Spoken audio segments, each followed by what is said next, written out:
Alright, so I was in Puquio, and so that's sort of the last city that I would stay in the Andes. So I cleared the Andes, the third obstacle, the river in Brazil, the border between Brazil and Peru, and the Andes now had been cleared. But I still needed to make it down from Puquio to the desert in Peru, so down from the Andes, which wouldn't be hard on the car.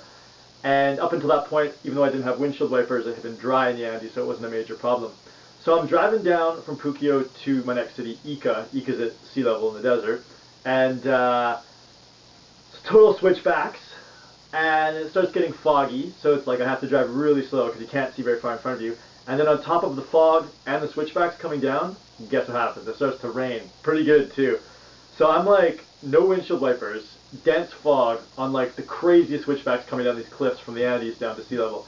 And it was like, it was the absolute worst situation I could ever have in my car. Like, I pulled over, but even you couldn't really pull over because you're on a cliff, like on a switchback. So if a rig comes around the, like, so I was just screwed. So I was just like, hopefully other people are driving slow. All I could see was like the center line and the line on the side of the road for like 3 feet in front of my car. And I was just, oh my God, oh my God, oh my God. So finally when I got out of the rain, a little bit lower elevation to the desert, I was just like, thank you. Like, it was so lucky. So anyway, so got down to the desert. It was nice to be back in the warmth again at sea level. Very dry, not exactly the most pretty terrain in that area, but there's some areas as you come out of the Andes that are super nice. So anyway, so I get to Ica, and Ica has like, I've been there on the way down to Argentina, and Ica has sand dunes just outside it called the Huacachina Oasis. It's like the famous tourist sand dune.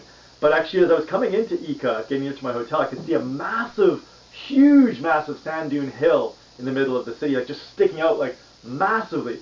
So I was like, I wonder if I can get there. So when I got to my hotel, I did some research, and I was like, yeah, it's only like a couple kilometers away. It's not dark yet, so I'm going to try to make it before sunset. So I was like hustling on over to get to this giant sand dune. And I got up to it, and there was like a wall kind of in front of it, and there's a kid coming down. So I asked him, I was like, yo, is it like okay to hike up there? Can you just hike up? Is it legal? He's like, yeah, the only thing you got to do is put your shirt over your ears, because with the wind, you're just going to get so much sand in your ears. But I didn't really pay attention to that. I just was like, I got to get to the top before sunset. So started like hiking up, and literally, I'm not kidding you, and I know I wasn't in great shape, but I had just hiked in the Andes up to the top of Machu Picchu lookout thing, and this was way harder. Like, it was maybe only like 100 or 200 meters like up this sand dune, but it was so steep, and I was really pushing it because I was trying to get to the top before sunset. I think I'm going to show you a video of my breathing here. Like, I was breathing harder than I've ever breathed in my life. I was fully lactic, like done. Anyway, up there was genius, like pink lookout, cross up there called Cerro Saraja, and that was unbelievable. Like, so hopefully I'm showing you some video and some footage of that right now. Just gorgeous. And like, I've got a video of me like running down on the way down to show you how steep it was, but I don't know if I'll show that to you or not. Anyway, back to the hotel, no problems, and then heading up to Lima the next day. And en route to Lima, that was the first time I'd seen the Pacific Ocean in a long, long, long time. So I got some video of that. You're in the desert, but that's the Pacific Ocean there on your left. So yeah, anyway, get to Lima, and my first plan in Lima was like, get those windshield wipers fixed. So I went to this place in La Victoria, it's a neighborhood, and it was a little bit difficult to find, but I managed to do it. And sure enough, it wasn't the motor that was broken, it was like they had to take apart my windshield wipers, and there was a piece of plastic that had been cracked, so they did this like jerry-rig welding thing on it. Like, didn't cost much at all to fix it, put it back together, and there you go, I had windshield wipers. So I got to the first hotel I had chosen, and that one was in Lince, and I chose it because it was fairly close to the car shop. I didn't know how long it would take to fix the wipers. I didn't want to be driving around in Lima in the dark. So I got to the hotel. Sort of a nice area, Lince, actually. Like, it felt kind of like a university type vibe. Pretty nice infrastructure, everything like that. Just walked around that night, but the hotel had like terrible Wi-Fi. And the whole point of me being in Lima was to try to ship the car.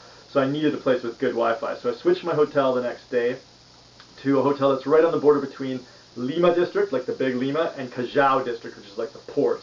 I chose that one because it was cheap, because it was sort of like close to a lot of the places that were going to be involved in the shipping process, like the companies. So I got there, got checked in, and then Seth was still in Lima. He was flying out that night, I believe. So I walked like 16 kilometers from that hotel I was at, all the way down to Plaza Barranco, like the super hipster part of Lima.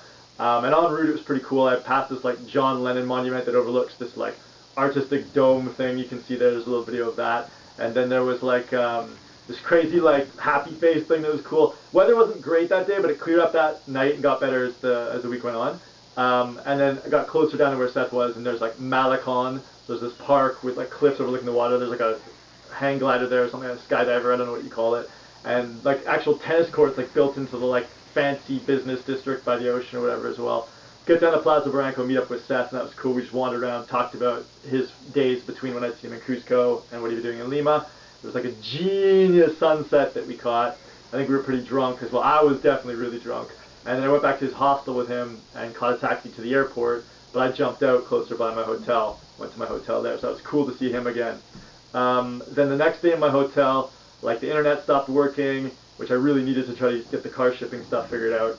And like the apartment building next to the hotel, there was like a domestic dispute, and like a coffee cup got like thrown out the window, like crashed in the parking lot right beside my car. I was like, also I think the guy who worked the desk at the hotel was like a cokehead, so I was like, this probably isn't the best spot for me to be, especially if the internet doesn't work, so I need good internet. So I switched from there to San Luis, and that's more of like a residential area. Again, not like fancy at all. There was a plaza there in San Luis, and like people would be like dancing and like all this weird stuff in the plaza at night. Like it was like, I don't know if it was like the Korean K-pop dancing or what it was, but it was something interesting in there. But anyway, in San Luis, from there, I decided I needed to get to business, so I started going to see the companies that would be involved in the shipping process. So there was one company that would provide the container, and one company that would take my car, put it in the container, and do the cost of the shipping to North America. And when I went to go talk to the company who was going to put the car in the container and all that, first of all, they didn't know if I could ship a Canadian car to the USA, and I was like, no, I know you can. So I had to do research and talk to like an American broker on the American side to tell them, yeah, it's possible. And they were like, yeah, okay, it's possible, but you're going to have to do a $6,000 US deposit when you get the car until you clear the country and then they get your money back. And I was like, that's insane. So I talked to another broker, and they're like, no, actually, you don't need to do that. But I still kept working with this company because I didn't see any other options. And they also like didn't really understand the process. Like they were like, yeah, you need to go get a police check of your car, and you need to go to this office. And so like I went to the first office, and like, no, you need to go to this other office. And I went to do the police check, and the police officer was like, no, dude, like your car is not a Lima vehicle. It's not a Peruvian vehicle. You don't need this police check. You need to go see the aduana and the port. And so I was like, oh my god, this shipping company doesn't even know what they're doing or whatever. So anyway, so I went to the second office that the first office had told me to go to. And on that day, I kind of went through the ghetto to get there. And on the way back, I was able to actually check out some of Lima, which was cool, finally doing some exploring. And then I guess it was the weekend at that point there. So on the weekend, I think I went for my first run, and although Lima's like not super clean, the sidewalks are like so slippery, and I wiped out like twice coming on corners. So it was literally like the sidewalks were like so smooth. I don't know, it's a stupid story, but so I went for my first run in a long time. It was very hot, and I went on like 2 dates. I think I went on a date in Miraflores, which is like a pretty nice trendy area, and that was at night, so I didn't see too much, but whatever. And then the second date, I went up to like the Chinatown area with the government buildings. Again, had to walk through the super ghetto area to get there, and went to a bunch of the, like museums and government buildings and things like that with this one girl. And there's a church there that has like these catacombs underneath the ground that have like all these bones of the people that used to be buried down there.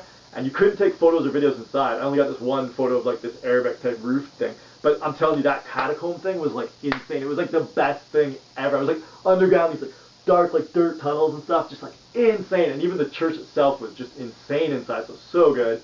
So then that was the end of that weekend, and I headed into the next week back to go to war again, like with the car. So I go to the port in Callao, and the lady's like, no, you have to talk to this despachante. They can do the difference. They can do a different deal for you, so it's cheaper to get your car into the boat to send it to North America. And so I planned to go see this despachante, and in the meantime I was talking to some other people, and they had given me a couple of advisors with the aduana. So I was trying to gather as much information as possible, but I'd also started thinking, instead of putting it in a container to ship it, maybe I could do ro-ro, which is where the car is driven onto a boat, not a container, and then driven off. So I started researching that with a North American company as well. Anyway, so it was a crazy week like that. I think I went on like another date, again in the Miraflores area near Malecon. And yeah, so just kept at working at it like during that week, doing all that stuff. I also went for a really long run that week as well, down to the, I think it was San Borja area. So yeah, that was a bit of a push. But the next weekend came around again, and I took the train. I wanted to see more of Lima, again trying to map out spaces. Lima was enormous. Like, there's no way I could have mapped it out if I tried. It's like literally all of the Buenos Aires conurbano is like Lima. So it's not just like Buenos Aires proper, the city. It's like Lima's immense. So I took the train out as far as it would go, And you can see here, like in the train, like how Lima's like super desert and like pretty ghetto when you get out there. But actually, it's really nice to kind of be in a slower paced neighborhood, even though I wasn't sure how safe it was. But some nice spots out there. And then I came back, and then I had to keep working on this car stuff, and I realized probably, like I went to the Despachante, and they couldn't figure anything out. The Despachante is like a sort of intermediary between the aduana and the companies, and they couldn't figure anything out. So then I figured, okay, well, I'm pretty much gonna have to do roll on, roll off. So anyway, so then the next weekend came again, and I was exploring as well. I went on a couple more dates and different parts of town. One of the parts was in the southern part of town as well, which was cool to see a different section of town.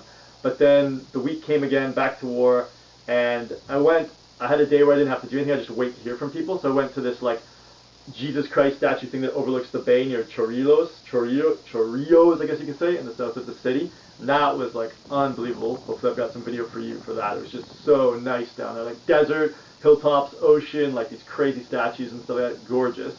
But that night my stomach like died. So like my stomach had been good throughout this whole entire trip, fortunately, because I have a super sensitive stomach. But like I could tell it was like game over. So I was like, okay, can I get better from this? So I was kind of waiting around, and I realized at this point that like also as well as crazy, I wasn't going to be able to ship the car from Lima. So it was like a total waste of time to be there that long. I was going to have to drive up to Cartagena, like a 2-week drive. I was like, oh my god, and have to do it roll on, roll off from Cartagena. I was like, oh my god, Lima, you just like kicked my ass, and my stomach was dying, and I was like, ah. So like the end of the world. But I didn't want to leave right away for Cartagena because I thought maybe my stomach can get better.